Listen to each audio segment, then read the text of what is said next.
મનની અંદર થોટ બદલે નહીં ને સાહેબ, તો આપણું જીવવું નકામું. બોલીશ ને પોડકાસ્ટમાંથી તો યુવાનોને એવું ફીલ થશે કે મેં માતા પિતાનો પક્ષ લીધો, અને માતા પિતા તરફી કંઈ બોલીશ ને તો એને એમ થશે કે યુવાનોને કે અમારો પક્ષ લીધો.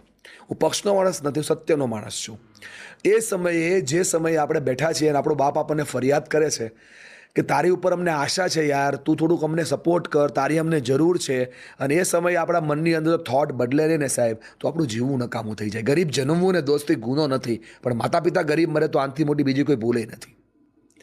એણે આપણા માટે સપના જોયા, એ સંબંધો બી સ્વાર્થના છે હું માનું છું, પણ એણે તમારા માટે સપના જોયા છે. તમે વિચાર તો કરો, મમ્મી શાક લેવા જાય ને તો રીંગણાનું ડીટીયું આમ ઊંચું કરે, ચેક કરી લે, ભીંડાને આમ બરાબર ચેક કરી લે, તુવેરના દાણાને આમ ચેક કરી લે, અને પેલું ઘીસોડું લે ને તો એના પટ કરીને બટકાવીને ચેક કરે કે બરાબર છે ને, પછી આપણા માટે સબ્જી લે. તો જે વ્યક્તિ આપણા માટે આટલું વિચારતી હોય, આપણે એના માટે થોડુંક તો વિચારવું જોઈએ.